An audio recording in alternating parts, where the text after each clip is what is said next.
আসসালামু আলাইকুম ওয়া রাহমাতুল্লাহি ওয়া বারাকাতুহু। আজকে আমরা principles of accounting department first year subject code হচ্ছে ২১-২৫-০১ এটার অধ্যায় ভিত্তিক সাজেশন দিব। ইতিমধ্যেই আমরা প্রশ্নভিত্তিক সাজেশন দিয়ে দিয়েছি, আমাদের গ্রুপে দেওয়া আছে, আপনারা চাইলে সেখান থেকে সংগ্রহ করে নিতে পারেন।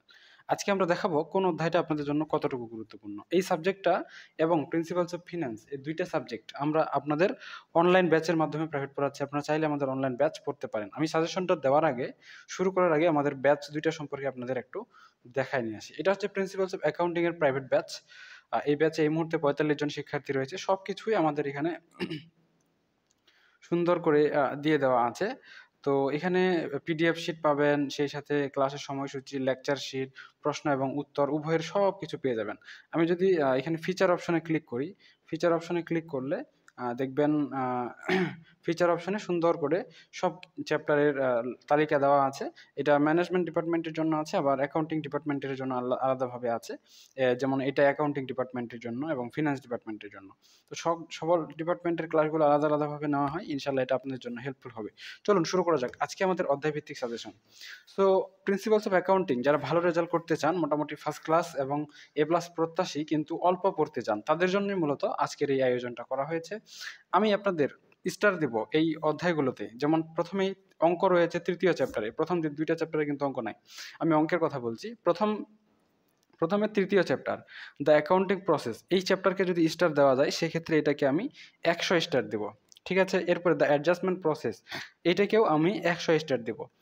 গুরুত্বপূর্ণ কোনটা কেমন এটা স্টারের উপর নির্ভর করবে। যেটাতে আমি বেশি স্টার দেবো মনে করে নেবেন ওই চ্যাপ্টারটা আপনাদের জন্য বেশি গুরুত্বপূর্ণ। এরপরে মার্চেন্ডাইজিং অপারেশনস এদিকে আরও আছে। তো এই চ্যাপ্টারটাকেও আমি ১০০ স্টার দিচ্ছি। ঠিক আছে। এখন বলতে পারেন স্যার সবগুলোতে ১০০ স্টার দিচ্ছেন, না সবগুলোতে ১০০ স্টার হবে না। এরপরে রয়েছে অ্যাকাউন্টিং সিস্টেম অ্যান্ড ড্যাশ, তো এই চ্যাপ্টারকে আমি ৯০ স্টার দেবো। হ্যাঁ। এরপরে রয়েছে কন্ট্রোল অফ ক্যাশ, এটাকে ৮০ স্টার দেওয়া যায়। এর পরবর্তীতে রয়েছে অ্যাকাউন্টিং ফর রিসিভেবলস, এটাকে ৮০ স্টার দেওয়া যায়। এরপরে রয়েছে ফাইন্যান্সিয়াল স্টেটমেন্টস, এটাকে ৯০ স্টার দেওয়া যাবে। এবং সবশেষে রয়েছে ফাইন্যান্সিয়াল স্টেটমেন্ট অ্যানালাইসিস, এটাকেও ৮০ স্টার দেওয়া যাবে। সো স্টারের উপর বেস করে আপনারা বুঝতে পেরেছেন কোন চ্যাপ্টারটা আপনাদের জন্য কতটুকু গুরুত্বপূর্ণ। যদি আপনি আমাকে বলেন যে স্যার শুধু পাস করার জন্য কোন ৩টা চ্যাপ্টার পড়তে হবে, তাহলে আমি আপনাকে রিকমেন্ড করব তৃতীয় চ্যাপ্টার, চতুর্থ চ্যাপ্টার এবং পঞ্চম চ্যাপ্টার। এই ৩টা চ্যাপ্টার ভালো করে প্রথম থেকে শেষ পর্যন্ত যতগুলো ম্যাথ রয়েছে একদম ক্লিয়ার করে ফেলেন ব্যতিক্রম ইজি প্লাস গাইডটা থেকে, তাহলেই আপনি এখান থেকে পাস নাম্বার নিশ্চিত পাবেন, এতে কোনো সন্দেহ নাই। যারা বলেন স্যার আমি ফার্স্ট ক্লাস এবং এ প্লাস পেতে চাই, তো আমাকে আরও ২টা চ্যাপ্টার দাগায় দেন, তাদের জন্য থাকবে চ্যাপ্টার 6 এবং চ্যাপ্টার 9। এই 2টা চ্যাপ্টার পড়লে ফার্স্ট ক্লাস এবং এ প্লাস সম পরিমাণ কমন পাবেন। প্রথম 3টা চ্যাপ্টার পড়লে এখানে কমপক্ষে ৬২ নাম্বার থেকে সর্বোচ্চ ৮৫ নাম্বার পর্যন্ত কমন পাবেন প্রথম 3টা চ্যাপ্টারের জন্য। পরবর্তী 3টা চ্যাপ্টারের জন্য কমপক্ষে ৭৯ থেকে সর্বোচ্চ ১০০ নাম্বার পর্যন্ত কমন পাবেন। ঠিক আছে। এখন বলতে পারেন স্যার পরীক্ষায় ৮০ নাম্বারের ১০০ নাম্বার কীভাবে কমন পাবো? পরীক্ষায় ৮০ নাম্বারের হয় না, ১২ নাম্বারের হয় ক বিভাগ। আর আপনার ৪ ৮ ৩২ নাম্বার হয় খ বিভাগ এবং ৮টা প্রশ্ন থাকে, ৮ ১০ ৮০ নাম্বার হয় গ বিভাগ, অর্থাৎ ১২৪ নাম্বারের পরীক্ষা হয়। আপনি ১২র মধ্যে ১০ অ্যান্সার করতে পারবেন, এখানে ৩২-এর মধ্যে ৪ ৫-এ ২০ অ্যান্সার করতে পারবেন, এখানে ৮০-র মধ্যে ৫০ অ্যান্সার করতে পারবেন, অর্থাৎ আপনি ৮০ অ্যান্সার করতে পারবেন কিন্তু পরীক্ষা হবে আপনার ১২৪।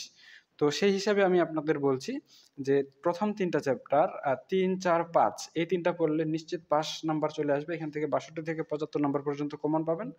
এবং ফার্স্ট ক্লাস এবং এ প্লাসের জন্য বা এই 3টে চ্যাপ্টার করা হয়ে গেলে তারপরে আপনারা ষষ্ঠ চ্যাপ্টার এবং নবম চ্যাপ্টার করবেন, এগুলো আপনাদের জন্য গুরুত্বপূর্ণ। ঠিক আছে। এখন চ্যাপ্টারের ভিতরে কেমন করে পড়বেন? চ্যাপ্টারের ভিতরে পড়ার নিয়ম হচ্ছে যে আপনি কোনো ম্যাথ বাদ দিবেন না। যেহেতু মানে আপনার ৮টা চ্যাপ্টার, ৮টার মধ্যে মাত্র ৩টা চ্যাপ্টার পড়বেন। তো এখানে কিন্তু অঙ্ক বাদ দিলে যদি আপনি কমন না পান, সেক্ষেত্রে কিন্তু এই দোষটা বা এই দায়টা পুরোটাই আপনার হবে। সো এই বিষয়টা আগে থেকেই আপনারা একটু চিন্তা ভাবনা করে রাখবেন। ঠিক আছে? সো আশা করা যায় বুঝতে পেরেছেন। আজকে এ পর্যন্তই। সকলেই সুস্থ থাকুন, ভালো থাকুন। আপনাদের কোনো প্রশ্ন থাকলে কমেন্ট সেকশনে জানতে পারেন। প্রিন্সিপালস অফ অ্যাকাউন্টিংটা আমি দেখাইলাম। প্রিন্সিপালস অফ ফিন্যান্সেরও ব্যাচ রয়েছে। প্রিন্সিপালস অফ ফিন্যান্সেরও ব্যাচ রয়েছে ০২। এইটা হচ্ছে আমাদের প্রিন্সিপালস অফ ফিন্যান্সের ব্যাচ। এই মুহূর্তে নতুন ব্যাচে ২০২৪-২৫ ব্যাচে ৪৩ জন শিক্ষার্থী রয়েছে। এখানে আপনাদের সবগুলো ক্লাস সুন্দর করে সাজিয়ে দেওয়া হয়েছে। এটা যেমন প্রিন্সিপালস অফ ফিন্যান্সের ৪র্থ chapter, time value of money, এটা অ্যাকাউন্টিং ডিপার্টমেন্টের জন্য। বুঝতে পেরেছেন?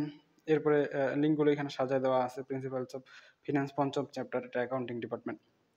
সো আমাদের ক্লাসে, আমাদের কোর্সে সবকিছুই আপনি ডেকোরেটেড, সাজানো অবস্থায় পেয়ে যাবেন, যেন আপনাকে ক্লাসে ঢুকে কোনো কিছু খুঁজে বেড়াইতে না হয়। আর আপনাদের যখন আমি করে নিব, কি বলে সেটাকে, আপনাকে যখন আমি গ্রুপে অ্যাড করে নেব, তখন আপনাকে একটা মেসেজ দেওয়া হবে। মেসেজটাতে সুন্দর করে আপনার সব ডিটেলস দেওয়া থাকবে। যেমন আমি যদি আপনাকে দেখাই, আমাদের মেসেজ যেমন হিসাব বিজ্ঞান নীতিমালা ফার্স্ট ইয়ারের জন্য হিসাব বিজ্ঞান বিভাগে আপনাকে এই মেসেজটা দেওয়া হবে।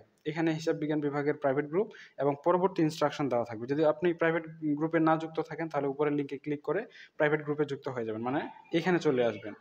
আর প্রাইভেট গ্রুপে যুক্ত হয়ে যাওয়ার পর পরবর্তী ইনস্ট্রাকশন পাবেন নিচের লিঙ্কে। যদি নিচের লিঙ্কে ক্লিক করেন, তাহলে দেখবেন যে থার্ড ইয়ারের সব সরি থার্ড চ্যাপ্টারের সব কিছু সুন্দর করে সিরিয়াল করে সাজানো দেওয়া আছে। এরপর ফোর্থ চ্যাপ্টার। তো ফোর্থ চ্যাপ্টার যে বিষয়গুলো আছে সব দেখেন এখানে সুন্দর করে লিস্ট ডাউন করা আছে। এরপর হচ্ছে ফিফথ, পঞ্চম চ্যাপ্টার। পঞ্চম চ্যাপ্টারের লাইভগুলো সুন্দর করে সাজানো আছে। এরপরে ষষ্ঠ চ্যাপ্টার, ষষ্ঠ চ্যাপ্টারের লাইভগুলো সুন্দর করে সাজানো আছে। ষষ্ঠ চ্যাপ্টার শেষ, এরপরে সপ্তম চ্যাপ্টার এখনো শুরু হয়নি, এজন্য পরবর্তী লাইভগুলো নাই। যদি যখন শুরু হবে তখন আবার দিয়ে দেওয়া হবে। সো এই বিষয়টা আপনাদের জন্য হেল্পফুল হবে, বেনিফিশিয়াল হবে। আপনারা যদি চান তাহলে পড়তে পারেন। এটা শুধু অ্যাকাউন্টিং ডিপার্টমেন্টের জন্য না, আপনার হচ্ছে প্রিন্সিপালস অফ অ্যাকাউন্টিং এর জন্য না, এটা প্রিন্সিপালস অফ ফিন্যান্সের জন্য প্রযোজ্য। অর্থায়নের নীতিমালা, যে প্রিন্সিপালস অফ ফিন্যান্স যদি আপনি যুক্ত হন, তাহলে এইরকম পাবেন। এখানে প্রাইভেট গ্রুপ পাবেন। গ্রুপে উপরের লিঙ্কে ক্লিক করলে গ্রুপে আসবেন, আর নিচে ইনস্ট্রাকশন লিঙ্কে যদি ক্লিক করেন, তাহলে দেখবেন যে এখানে চ্যাপ্টারগুলো পেয়ে যাবেন। ইনস্ট্রাকশন লিঙ্ক চ্যাপ্টার 2 আমরা এখনো ক্লাস নিইনি, এই জন্য এটা খালি রয়েছে। এটা লাইভ ক্লাস চলমান রয়েছে, দ্বিতীয় চ্যাপ্টারটা শেষ হলে তারপর লাইভ ক্লাস পাবেন। এরপরে চ্যাপ্টার 3ও নেওয়া হয়নি। চ্যাপ্টার 4 নেওয়া হয়েছে, টাইম ভ্যালু অফ মানি, এবং পরবর্তীতে চ্যাপ্টার 5 নেওয়া হয়েছে। হুম, তারপরে এদিকে আর চ্যাপ্টার ওগুলো নেওয়া হয়নি, কারণ সেই ক্লাসগুলো হচ্ছে গিয়ে আপনার এখন নেওয়া হচ্ছে। ক্লাসগুলো নেওয়া হবে, তারপরে আমরা লিঙ্কগুলো সুন্দর করে সাজায় দেব। তো ঠিক আছে, আজকে এ পর্যন্তই। সকলে সুস্থ থাকুন, ভালো থাকুন, আর আমাদের সাথেই থাকুন। আপনাদের কোনো প্রশ্ন থাকলে অবশ্যই করতে পারেন, এবং আপনারা চাইলে আমাদের অনলাইন ব্যাচে পড়তে পারেন। ধন্যবাদ সকলকে। আজকে এ পর্যন্তই। খোদা হাফেজ।